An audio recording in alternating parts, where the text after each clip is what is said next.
What's up, guys? Welcome to the Ascent Athlete Podcast. My name's Josh Glenn. Today I'll be joined by Scott Lawler. And in today's episode, we're going to cover our own personal journeys. We're going to cover some of the sabermetrics happening in baseball. We're going to cover the mental side of things. And most importantly, we're going to cover what we do here at Ascent, our training philosophies, and how we intend to get guys better. Let's jump right into the episode and get after it. So we're basically doing this podcast because we want to get information out there. We want to share the journeys of some really cool people we know. We want to expand on the mental side of the game a little bit. And we just want to talk baseball in general. And it's not necessarily what we do baseball-wise, but more about what we do baseball-wise specifically here at Ascent. And I think the way that we train here at Ascent, how we treat our guys, our PDP program in general is fantastic. And I think this is just a really good opportunity for us to kind of take a deeper dive into some of the intricacies that take place here. Totally agree. This podcast has been, I don't want to say years in the making, but it's been months. So the thought of this podcast, it's been on my mind just because where I live in my commute into the building, I've never been a podcast guy. I didn't listen to them. And with my drive, which takes me about 45 minutes, it's like, how can I be more productive in the car?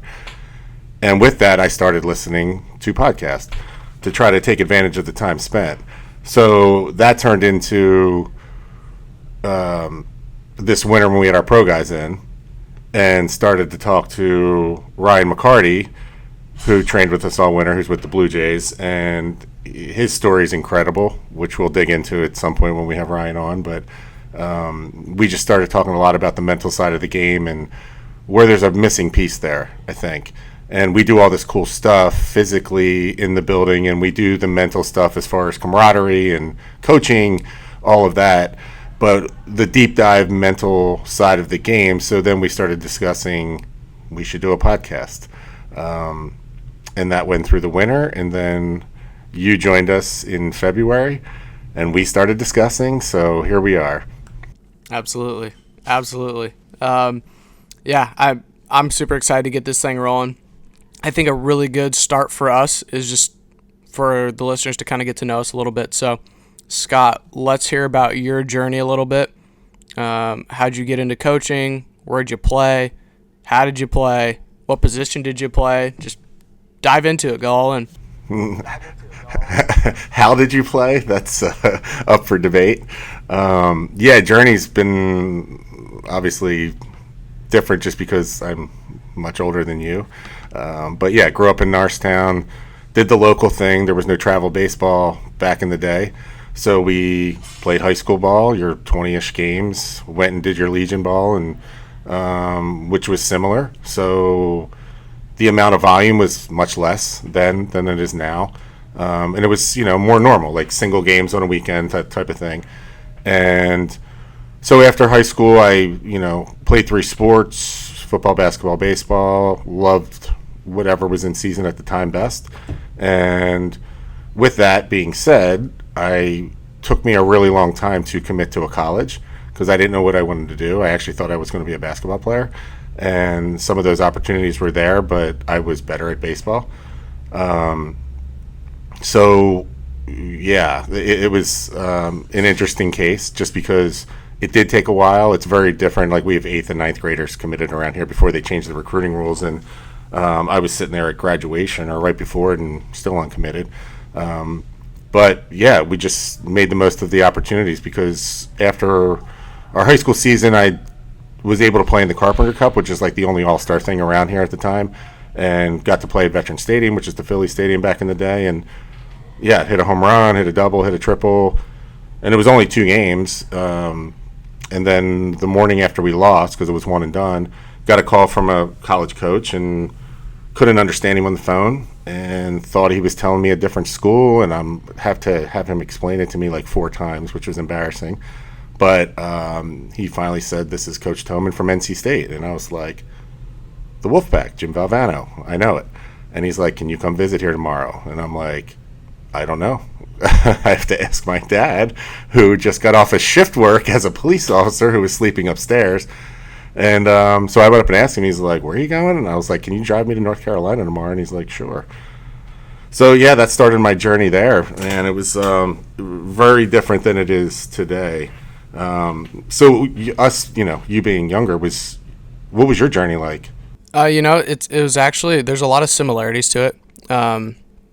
And the thing that sticks out to me the most about your journey in particular is you were a late bloomer. I was too. I didn't commit anywhere until my senior year. And a big reason for that was I wasn't like the most talented high school player, you know. So I went junior college out of high school, ended up at Gateway Community College for a few years, and the past couple off seasons when I was still playing, I would go coach there in the off season, and I loved it. Like I got G-dub for life. Like I love those kids. They're making a playoff run right now, which is super fun and exciting for me to watch. But after Gateway, I went to University of Northern Colorado, and even that was a really late commitment for me. I didn't commit to Northern Colorado until our conference championship when I was in junior college. So like starting to press the panic button a little bit for where I was going to go to school the year after. Did a couple years at Northern Colorado, and got an extra year because of COVID, which was cool. So I was a 6-year college guy, which is sweet. And a lot of people go to school for 6 years and they come out with doctorates, and I barely scrape by with my bachelor's. So my dad gives me crap for that all the time. But when you say late bloomer, do you mean like physically or like skill wise, or did you just start catching later?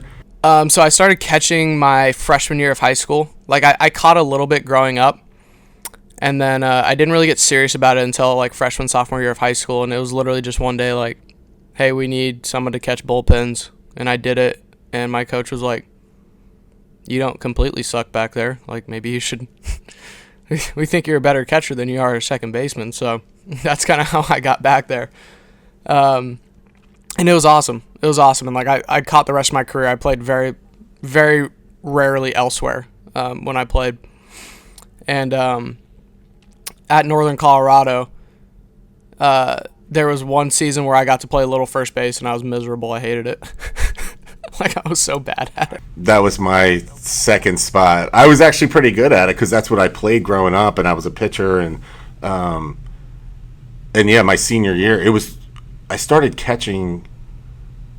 I always thought I was going to be I'm going to hit and be a two-way guy in college and all this stuff. And I remember my junior Legion coach, who was unbelievable. He told me, he said, down the road, you're going to be a catcher. And I'm like, nah, there's no way. I pitch, I throw hard, I do all this. And then after my junior year of high school, my arm always hurt. And I'm like, I'm so sick of this. And our catcher was a D1 guy, and he left. And senior year, I'm like, I'm done pitching. I'm just going to catch. And it literally changed my life. And all along, it's like my skill sets matched catcher. Because I could throw hard. I had good hand-eye, and I wasn't fast. But I could hit. So it's like, yeah, that's kind of where you belong. And so, yeah, I went to NC State, totally raw, couldn't catch the ball, like, because I never had a pitcher in high school that threw 90 or anything, and then you roll in and everybody's doing it, and I'm dropping balls, and so it took time, but I could still hit. So yeah, my college journey was amazing. I had hurt a lot, and starting as a freshman DH and learning how to catch and getting hurt and in and out of the lineup, and I had, at one point, my coach, junior year, he's just like, you're not catching anymore because you keep getting hurt. And I'm like, I want to play pro ball, and I'm not playing it as a first baseman. So yeah, it was my junior year. And then after my junior year, I didn't get drafted, and I thought like, I may be done, even though I had a year of eligibility left. I'm like, this just isn't fun.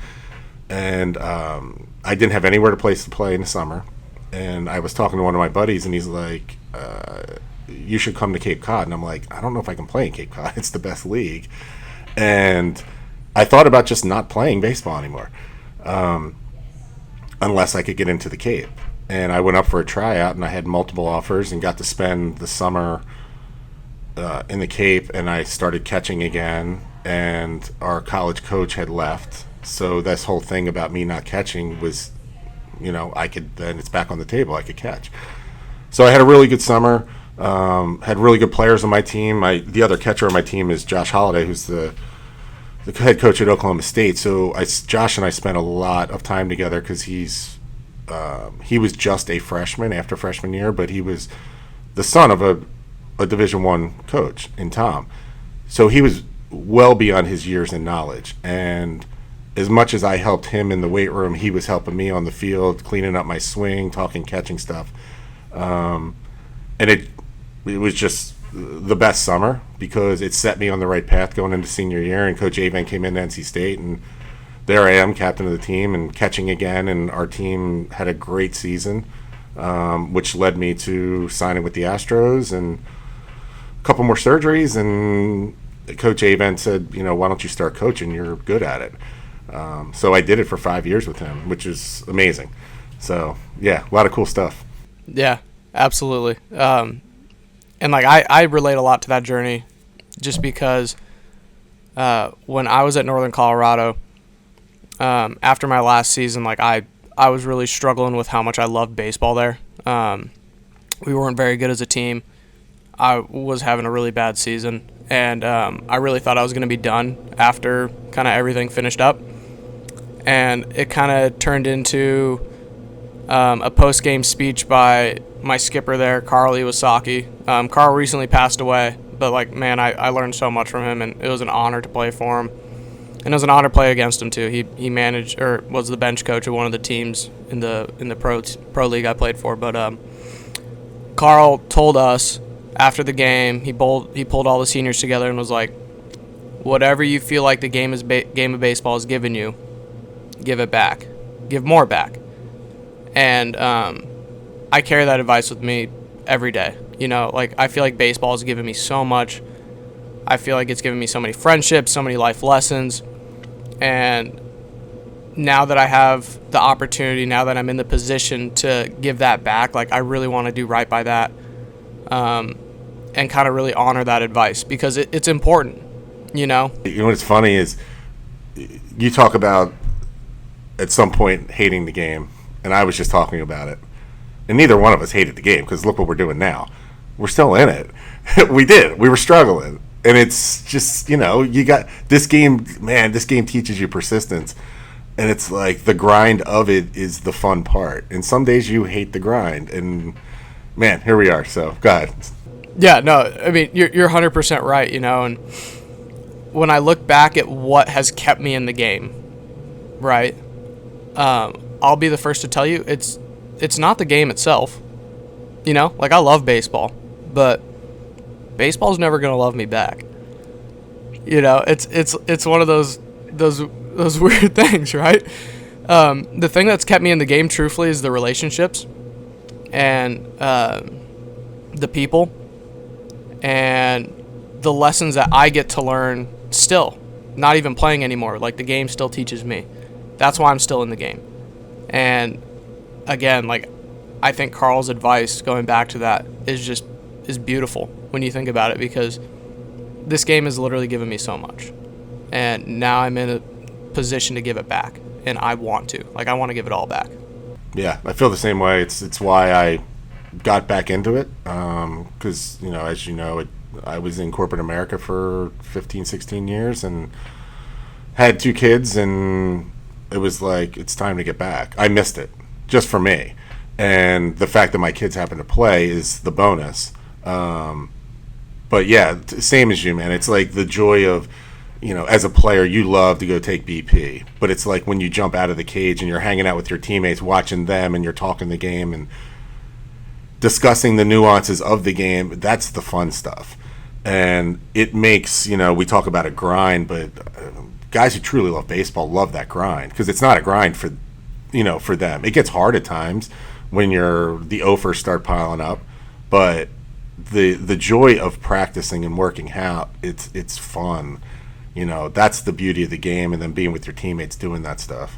And I think that's even the funnier thing too, when I look back at the biggest impacts on my game, right?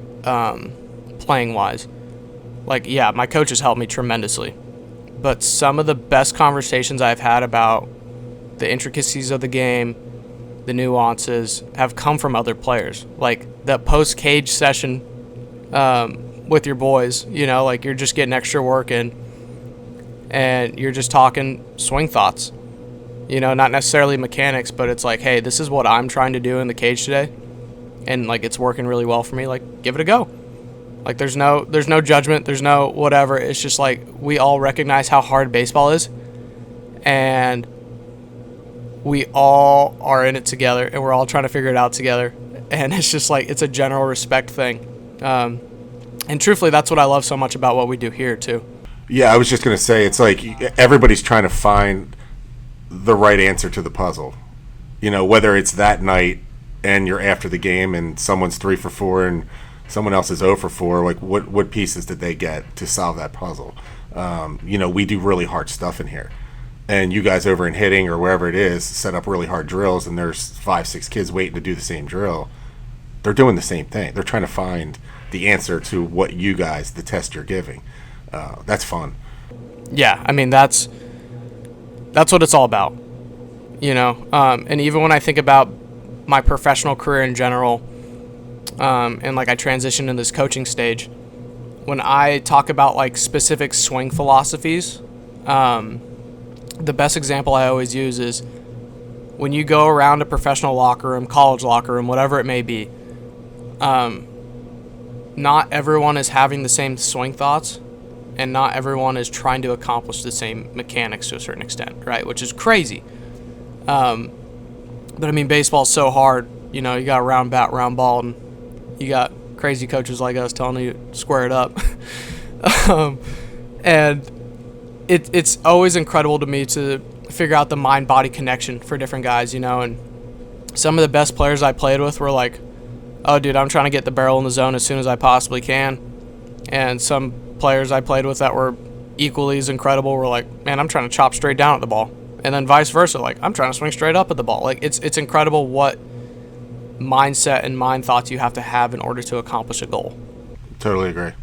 And they're so different for everybody. It's those little cues to get you in the right spot to produce the result you want. And it's going to be different for everybody. Yeah. What was your cue? Hitting. Dude, I was a big just be on time in general. Like, especially later in my career when like I knew how to swing the bat right. You know what I mean? Like that becomes a point for everyone. Like at some point in your career, like you probably shouldn't be so mechanic focused. And if you're going through a slump, like you're probably not dropping your back shoulder. Like you're probably just off time, right?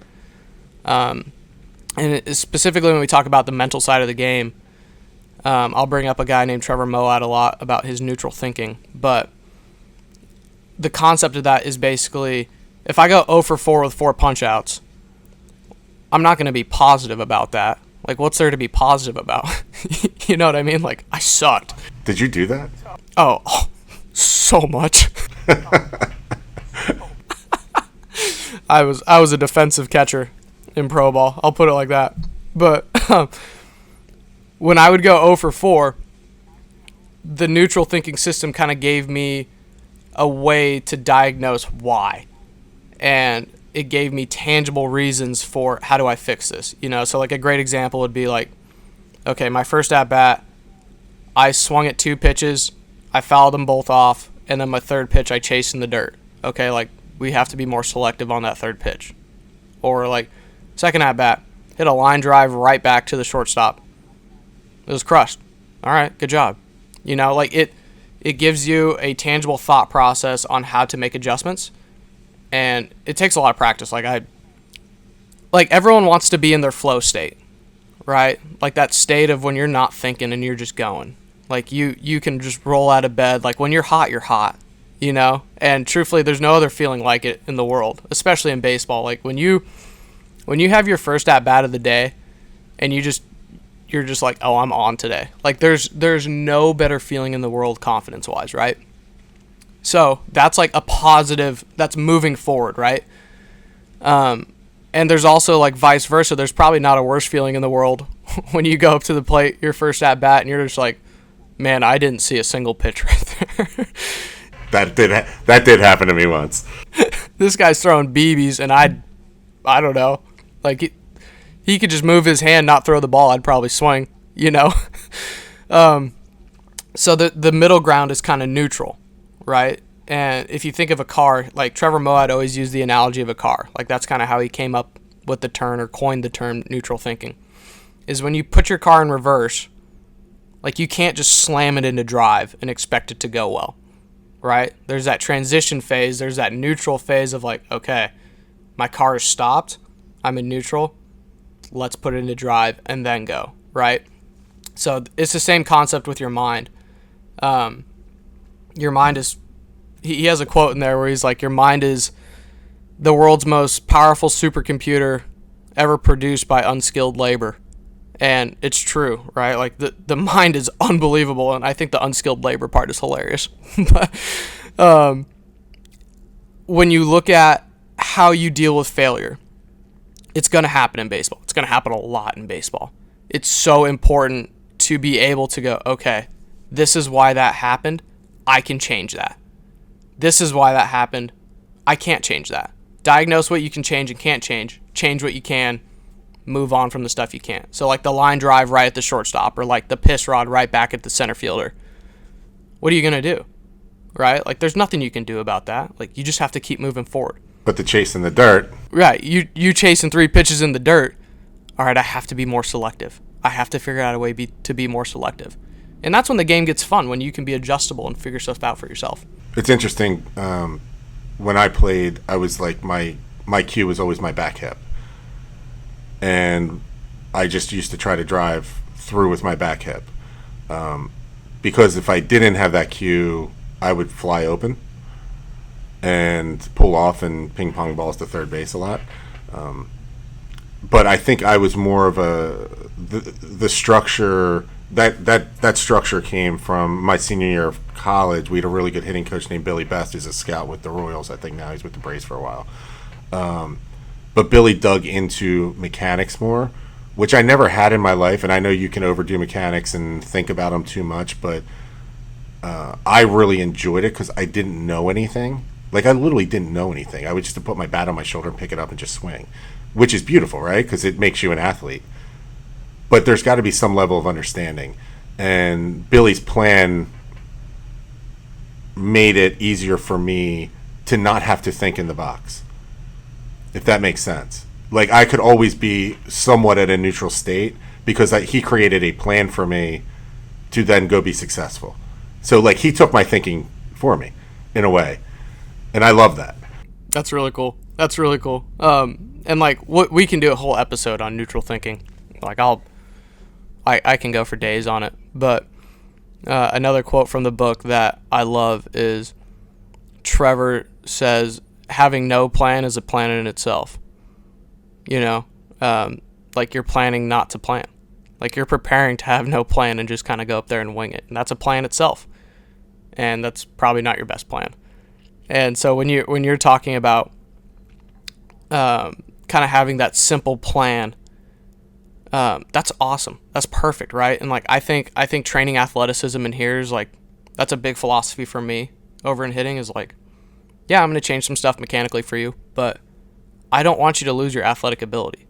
Because at the end of the day, like, hitting is such an athletic movement. It's hard. And having the ability to always kind of fall back on your body moving through space and you making adjustments as you go is always, always good. Like, you having an internal cue while you're at the plate about, oh, I need to, start my turn here, get my shoulder down this much, get connected. Like, it's never going to work. Can you imagine thinking all that, seeing 95? Like, no shot. It's funny. It's and it goes to your point of getting to know your players as well. Because I remember last year I was coaching in the summer, and they had a pretty good kid on the mound, and they were going into ninth graders. And so here I am. I'm going to be this coach, and I'm going to develop this plan for our team and all this stuff. And the kid's throwing a lot of breaking balls, whatever. So I tell one of my better hitters, I'm like, go look breaking ball first pitch. And he gets a fastball right down the middle, and it puts him in a hole. And then he's pissed. And I realized with that player, I don't need to say anything because he's really good. And he makes really good swing decisions, without any help. But it's, everybody's not that way. Billy's playing for me, put me in a good spot, but it wasn't like what you're saying, overthinking the situation, because you can't do it when you're facing really good pitchers, and there's a lot of them out there. It's just, putting too much in the mind, that needs to be free. Absolutely. And I think that's a really, really good transition into like the old school versus new school flow of the game, and like the different training concepts, and what we do specifically here at Ascent, which, like, I think what we do here at Ascent is dynamite. For those that don't know, we have our PDP program, which stands for Player Development Program, and we use it using our KPI system, so key performance indicators, and we follow the test and retest model.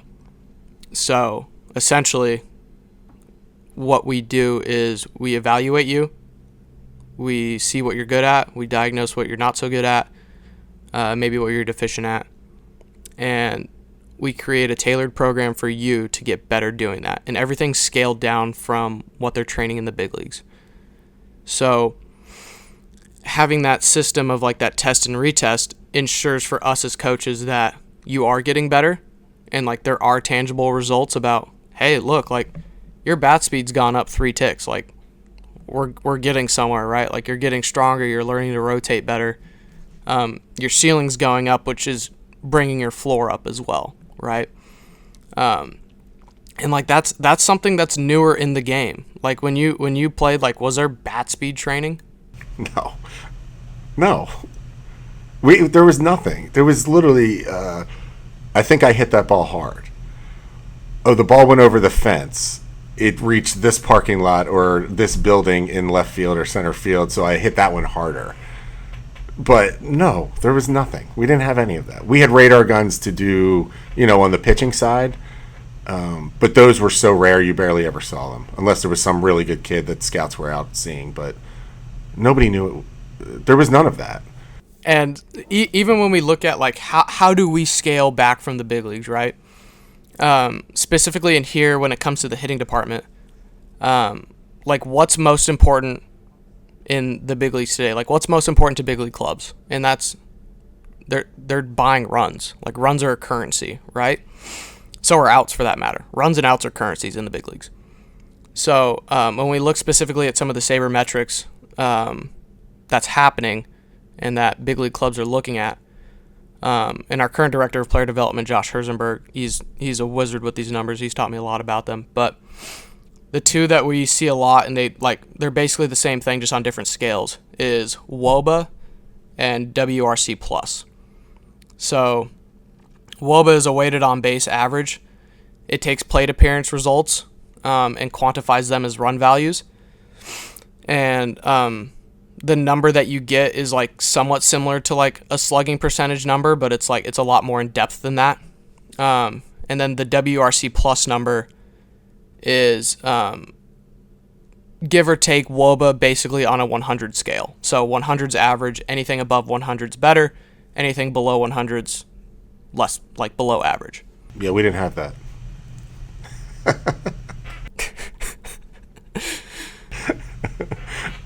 No, none of that. But I do enjoy it, and I see the place in the game for it.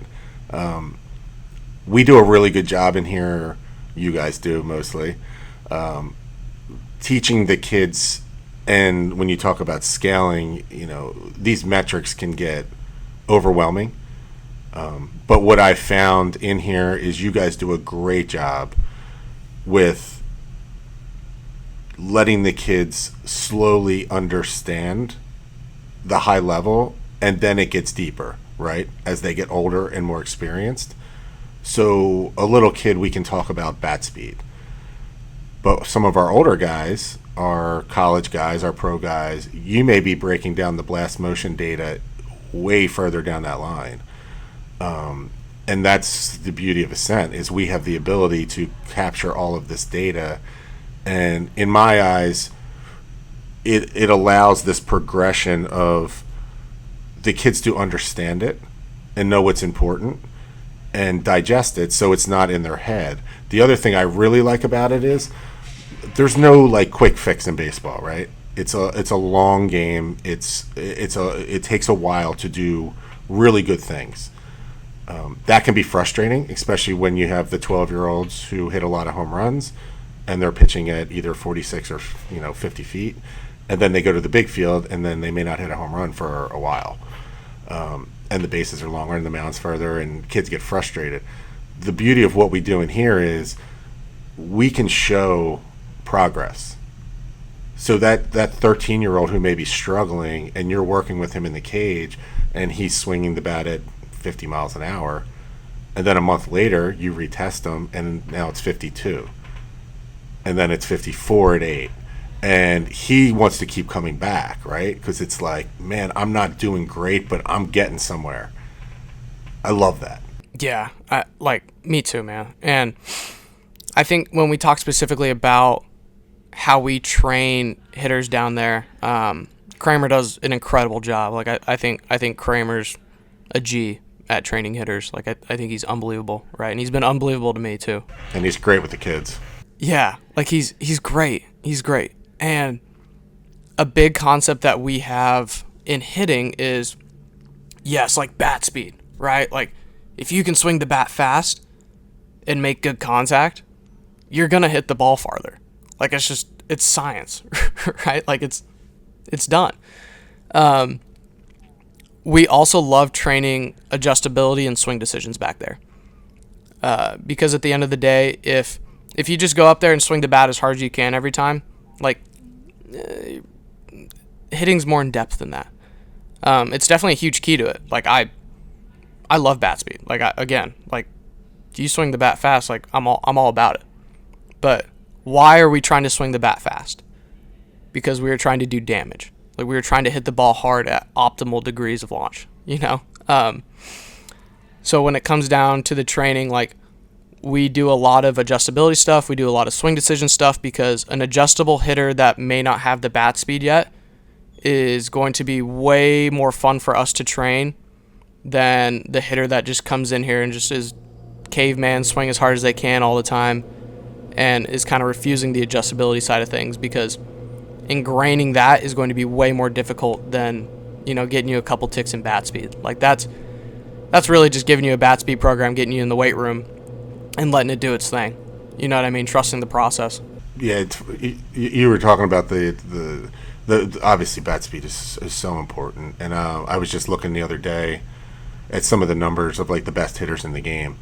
And it was really interesting because Herz and I were going through some of that Hawkeye data, and it's like, your top guys, you can almost, we're looking at it and it's like 1, 2, 3, all the way down through like 2025. They're all names, and that they swing the bat less. It's crazy. Like they swing the bat less than everybody else because they're so good with swing decisions. It's crazy. It's unbelievable. Like I couldn't believe reading the numbers down. I'm like, this explains so much. Yeah. And so even when I was kind of learning more of like the nuances of hitting, I really got into them last offseason before my last season playing. But the guy I trained with, his name is Nate Irving, and he's genius. Like he's been an unbelievable mentor to me. Like he's taught me so much. Like I owe so much to Nate. And there was a point in my off-season training where like it was very mechanical focused. Like there's a lot of things we were working on trying to clean up in my swing. And then one day he just kind of asked me, he's like, how long did it take you to get comfortable with those moves? And I was like, about a month, maybe a month and some change, but like I feel good now. And he's like, cool, just wanted to see if you were good. Like all of your training now is like adjustability and swing decision based. And when you look at how that scales to the big leagues, right? And like how that scales to like WOBA or WRC plus, getting your A swing off as much as you can includes swinging at good pitches to do it. You're not going to get your A swing off if you're swinging a slider in the dirt. And if anybody knows that, Lord knows it's me. I'll be the first to tell you that. You've made that clear. I don't think I've ever taken an A swing at a slider in the dirt. I mean, maybe I have. I just probably wasn't even close to it, but whatever. You know what I mean? Well, but you know what the part of it is, and this is the old school part that I will not give up on in hitting. We talk about adjustability, and that's all true. Swing decisions, all true. Swing fast, hit the ball in the air. I agree with all of that stuff. I feel like there's a lost art in the game today that with 2 strikes, it's not important to put a ball in play. And that's the analytics that, you know what I'm talking about?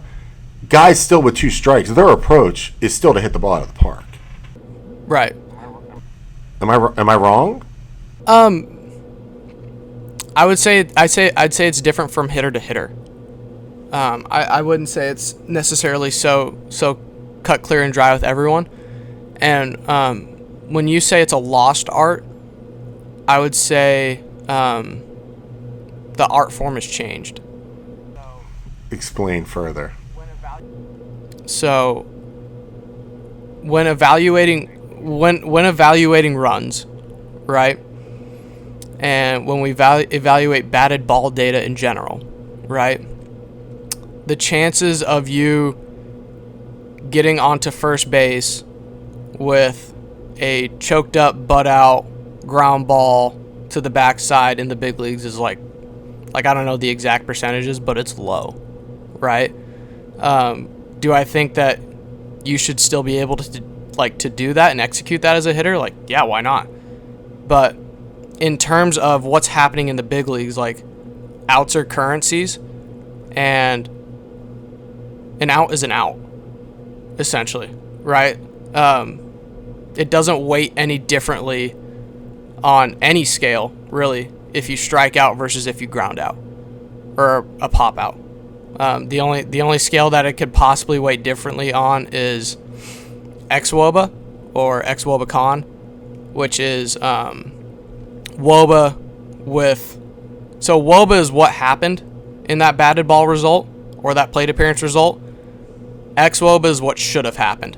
So there's so much data out there about batted ball metrics and like the percentages of different hits and the percentages of different exit velocities with different launch angles and different launch directions that the nerds of the game are able to determine this was the likelihood of it being a hit.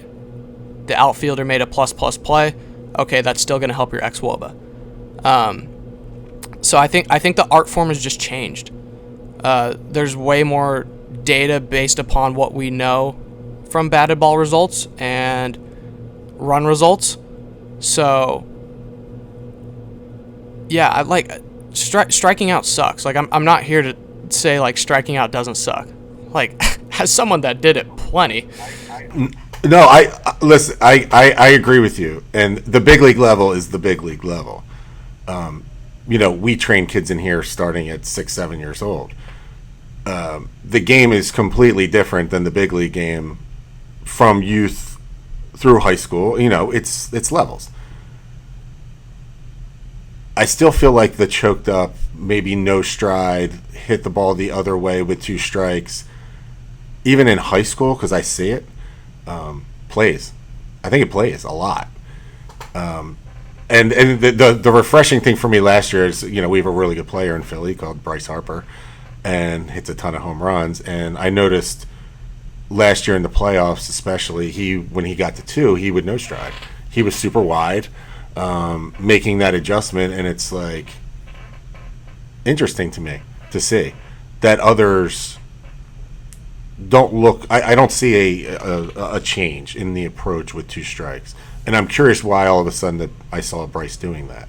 I don't know, but yeah, I still think the understanding the importance of putting that ball in play with 2. That's my old school. And I think truthfully, like, what you're saying isn't so far off from what's happening. It's just a touch different. So like, even when, and like, be honest with me here, okay?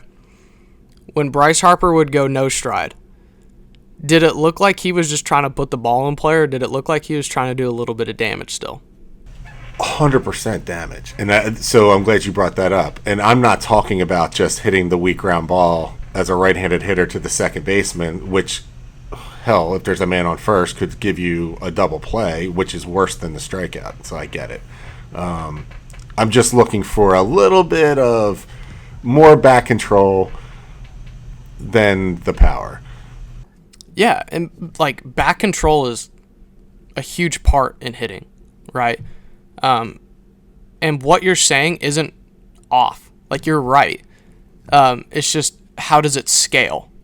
You know, so like even when we talk about players like Bryce Harper or like even Kyle Schwarber, they know what they're good at. They know what they're getting paid to do. And that's obviously going to be a little bit different for, you know, the high school kid or the youth kid in here. They're at different skill levels. So the training is similar, but it's very different. You know what I mean? Like, the goal is always to do damage. Like, we want you to do damage all the time. And I think the Bryce Harper no stride is a really good example of when you look at the fundamentals of why Bryce Harper isn't striding and like he's taking that like 2-strike approach. He's just trying to be on time. You know, he's taking some of the movement out so that he can have a better chance of being on time for more pitches, cover more pitches. But he's not up there trying not to strike out. He's up there trying to do damage still with 2 strikes. So I think that's kind of where things are a little bit different. Like the strikeout doesn't, it matters, but it's not as like severe as it was before, because like data shows that an out's an out. It's currency, you know? Understood. Yeah, I think sometimes small adjustments can lead to maybe awareness with the swing. I was just saying, there was a guy I played with at NC State. I think he's still the all-time ACC hits leader. His name is Jake Weber, and I was talking about Billy Best earlier. And Billy, old school, when we got to 2 strikes, it was no stride, choke up, close off a little, and that's what we did. And it helped me, but again, it was a plan for me. Jake Weber I think he hit 17 home runs his draft year, and 16 of them were no stride, choke up, 2 strikes. It was wild. That's awesome. But I mean, yeah, like. But maybe he should be hitting like that all the time. You know what I mean? Like that he found his thing. Right. And I think that's even really interesting when we talk about physical or mental adjustments you can make in the box with different mindsets. Like, we train that here. We do. Like, that's a part of our training program. And I'll keep bringing Trevor Moad up because I think he's a G when it comes to like the mental side of training things. But there's a quote in his book that's, you can train everything. You can train every little bleeping thing, you know? And when I read that, I get goosebumps. Like, it hits me so hard every time. What I relate that to in here is one of the more challenging things we do is we spit the light flight balls out of the big hack downstairs on like 7.710. And when you read it with a radar gun, it's like mid-90s. Like, it's cheese. And the ball's coming at you like it's rising a little bit, you know? And it's really interesting for me as a coach when I'm doing that with someone. It's never about and even Kramer when he does it, like the approach to helping that kid hit the ball or that player hit the ball is never, hey, like, let's try this mechanically, let's try that. It's always, okay, let's try hitting a couple baseballs above where you think the ball is going to be. Okay, let's just try to get the A swing off. Okay, let's maybe try to see it down a little bit more, and now it becomes an adjustability drill where we're taking the up one and crushing the low one. So it all scales, right? And when we talk about hitting in particular, like, hitting is such a nuanced skill where there's so much athleticism, but there's so much neural dexterity involved with it. The really crazy thing I want to tell you, I don't know if you know this, I think we've talked a little bit about it before, but did you know when you're hitting, you can't actually see the ball hit the bat? I do. I do know that's proven. I have to tell you, I feel like some of the home runs I've ever hit, in my mind, I feel like I could see it, which I know I can't. But it's like this mental picture that I don't know why, that maybe it's like in your dreams you have it, and then in the moment when you hit that ball and you can't feel anything because you hit it so purely. Yes, so, but I feel like I could. So what was actually happening? Science says is you were seeing the ball out of the pitcher's hand for about 14 to 16 feet, and then the rest of the way, your brain was piecing the images together, giving you not necessarily the illusion, but like giving you the forefront that you were seeing the ball still. In actuality, your eye to brain connection like can't process images that fast, so your brain was processing it for you and piecing it together, which is why reps in general are so important as a hitter, right? And I would say, I was going to even say it's the reps in general, because you can get into the whole Malcolm Gladwell outliers with 10,000 hours, and but also in baseball, I feel like, especially on the hitting side, it's the consistency of those reps. The consistency, and then doing really hard stuff. Yes. So I got really fired up there when you said do really hard stuff. But when we do really hard stuff here, one of my favorite drills to do with hitters in general is spit, light flight balls or the smash factor balls out of one of the machines, and then give them our smash bat, which is like a very skinny barrel bat. Like it's tiny. And the neural dexterity it takes to have a pitch that's probably doing something different than what you see in the game because the ball's lighter and it's spinning differently than out of a pitcher's hand. And not necessarily differently, just maybe a little faster. And you have the skinny barrel bat. The brain is firing doing that drill. It's working so hard, I remember when I would do that drill, I'd be like, man, I feel like I'm doing math right now or something like that. Like it's hard, right? And like you feel exhausted physically and mentally because like we're challenging that neural dexterity. We're challenging that mind-body connection so much that when you do see a regular baseball with a regular bat, you're like, oh, this thing's a beach ball. Like it's crazy how it works. It's unbelievable. Yeah, we didn't have all that fun stuff back in the day. The one thing I do love that you guys do, I think McCann built this, with having the platform with the pitching machine with the senior hack to raise release height. I've never seen that anywhere else. I'm sure it's been done. I think some of the like spring training, I think they put them on cinder blocks or whatever. But I just love the fact that we're doing real stuff every day that translates to the game. Yeah, absolutely. Physical constraints, external cues. That's how we go. That's how we operate. That's how we make you guys better hitters. So it's really cool. I think that's a good spot for us to end today. Like this podcast is really exciting to me. We covered a lot today. Specifically what we do here at Ascent, but going forward, like the podcast is going to be somewhat of a similar format with varying topics for us to cover. And we're going to have some really cool guests on. We're going to take a way deeper dive into the mental side of things. We're going to take a way deeper dive into the sabermetric side of things that was briefly mentioned. And we're going to hear some really cool journeys from some really cool people.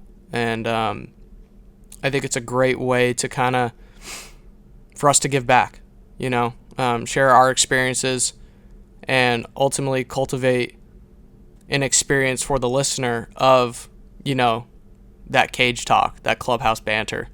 Yeah. I think we talk about this a lot because we're blessed to have so many people in this building of various ages. But when the pro guys are here in the winter, it's really fun to hear their journeys. And I can't wait to start having some guests on because, just me, I'm always searching for how did so and so get to where they are? And man, it's I think sharing some of that with the listeners is gold, because everybody's got a different one, and everybody struggled with something different, and it's just cool stuff. Yeah, it's super exciting stuff. So this will be a either a bi-weekly thing, maybe once a month, depending on how much we get out. I'm really hoping for bi-weekly, but yeah, we look forward to getting more done in the future.